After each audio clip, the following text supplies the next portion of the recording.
ఆ మనిషి కార్పొరేటర్కి ఎక్కువ, ఎమ్మెల్యేకి తక్కువ.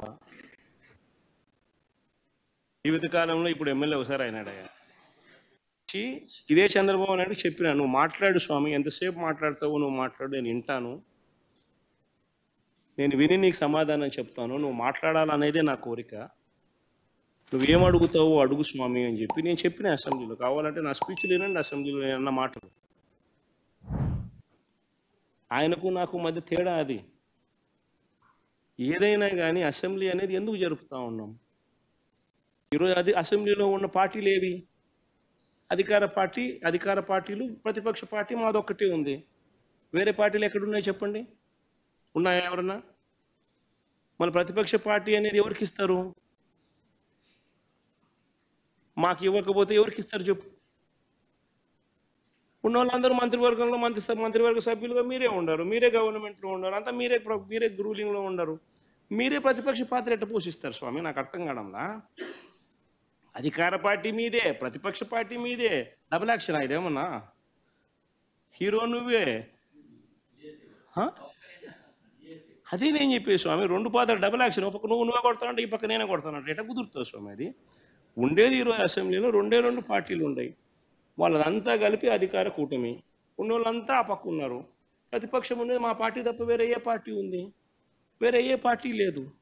సో వేరే ఏ పార్టీ లేనప్పుడు ప్రతిపక్షం అనేది ఎవరికి ఇవ్వాలి? ప్రతిపక్ష పార్టీగా గుర్తింపు అనేది ఎవరికి ఇవ్వాలి? ప్రతిపక్ష పార్టీగా ఉన్న వాళ్ళకి ఇవ్వాలి. సో న్యాచురలీ ఆ పార్టీకి ఎంతమంది అన్నా ఎమ్మెల్యేలు ఉండని స్వామి, వాళ్ళకు లీడర్ అనేవాడు ఉంటాడు కదా. సో ఆ లీడర్ని ఏమంటారు? ప్రతిపక్ష నాయకుడనే అంటారు కదా, వేరే పేరు ఏమన్నా అంటారా? సో ప్రతిపక్ష నాయకుడు అని చెప్పి నువ్వు ఎప్పుడైతే అంటావో అప్పుడు ఏంది, దాని అర్థం ఏంది? లీడర్ ఆఫ్ ది హౌస్కి ఎంతసేపు మైక్ ఇవ్వాలనో అంతేసేపు దాని తర్వాత స్థానంలో ప్రతిపక్ష పార్టీ నాయకుడికి ఇవ్వాలి. ఎందుకు ఇవ్వాలి? ఇవన్నీ చెప్తాడు కాబట్టి. ఇవన్నీ అవతల ప్రతిపక్ష పార్టీ చెప్పినప్పుడు నువ్వు రిపేర్ చేసుకోవాలి కాబట్టి. అది గవర్నమెంట్ చేయాల్సిన డ్యూటీ కాబట్టి, పని కాబట్టి. కానీ ఇక్కడేం జరుగుతూ ఉంది? నేను చెప్పనివ్వను, నేను ఎవరి స్వరము విననివ్వను, నీకు 5 నిమిషాల కన్నా ఎక్కువ మైక్ ఇవ్వను అని నువ్వే డిక్టములు పాస్ చేస్తూ ఉంటే ఏ రకంగా అసెంబ్లీలో ప్రతిపక్షం అన్నది మాట్లాడగలుగుతుంది, స్వరం ఇవ్వగలుగుతుంది? ఇప్పుడు మీరే అన్నారు 1.5 గంటలు పట్టింది సార్ అని. మరి 1.5 2 గంటలు పడుతుంది. మరి ఇవన్నీ నేను మాట్లాడిన మాటల్లో ఏదైనా ఒకటన్నా వేస్ట్ మాట ఏమన్నా ఉందా? బడ్జెట్కి సంబంధించిన డాక్యుమెంట్సే చూపించినాను, బడ్జెట్కి సంబంధించిన అంశాలే ప్రస్తావించినాను. మరి టైం పడుతుంది. మరి ఇంక పట్టుకోకున్నట్టుంటుంది చెప్పు? మరి వినాలా? అవతలోనికి మైక్ ఇస్తేనే కదా నువ్వు అవతలోడు చెప్పగలుగుతాడు. ఇందాక అన్నట్టు వర్క్ ఫ్రమ్ బెంగళూరు ఎమ్మెల్యే అయినా, జనరల్గా శాసనసభ్యులు అసెంబ్లీ అయిపోయిన తర్వాత వాళ్ళ నియోజకవర్గాలకు వెళ్ళి పనిచేసుకుంటారు, ప్రజలకి అందుబాటులో ఉంటారు. ఈయన మాత్రం శాసనసభకి రాడు, బెంగళూరుకి మాత్రం తరచుగా వెళ్ళిపోతూ ఉంటారు. ఏ విధంగా మీరు ప్రజా సమస్యలపైన మీరు నిలబడతారు చెప్పండి? ప్రజలు మీకు ఒక శాసనసభ్యుడిగా మిమ్మల్ని ఎన్నుకున్నారు కదా, దాన్ని మీరు గౌరవించాలి కదా. ఇవన్నీ విస్మరించి కేవలం ఇట్లా ప్రెస్ మీట్లు పెట్టి మీ క్రిమినల్ మైండ్, అంటే నేను అనేది ఈరోజు పవన్ కళ్యాణ్ గారిని ప్రత్యేకంగా టార్గెట్ చేయాల్సిన అవసరం దేనికోసం వచ్చిందంటే, తన రాజకీయ ప్రస్థానంలో ఈ విధంగా ఆయన ముందుకెళ్తూ ఉంటాడు. ఒక క్రిమినల్ మైండ్. మేము కూడా అనొచ్చు కదా, నువ్వు కోడి కత్తికి ఎక్కువ గొడ్డలికి తక్కువ అని. ఏ విధంగా బాబాయ్ హత్య జరిగిందో అందరికీ తెలుసు కదా. పద్ధత ప్రజాస్వామ్యంలో మీరందరూ కూడా ఒక పద్ధతి ప్రకారంగా మాట్లాడుకోవడం అలవాటు చేసుకోవాలి. కించపరిచే విధంగా, దానివల్ల మీకు ఏదో ఓట్లు పడిపోతాయి అనుకుంటే మాత్రం నిన్నటి ఎన్నికలే మీకు దానికి నిదర్శనం.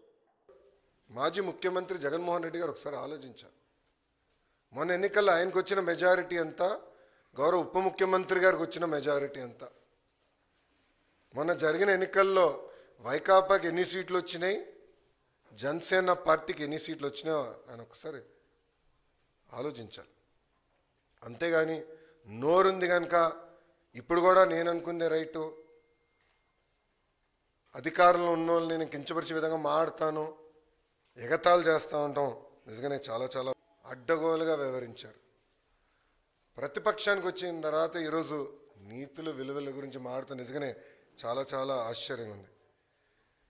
జగన్మోహన్ రెడ్డి గారిలో మేమందరం కోరుకునేది ఏంటంటే, ఒక ముఖ్యమంత్రిగా పనిచేసిన వ్యక్తి ఉందాతనంగా మాట్లాడతారు, వాస్తవాల దగ్గరగా మాట్లాడతారు, ఒక వ్యక్తిని కించపరిచే విధంగా మాడతారని, కించపరుచుకునే విధంగా మాడతారని అనుకున్నాం.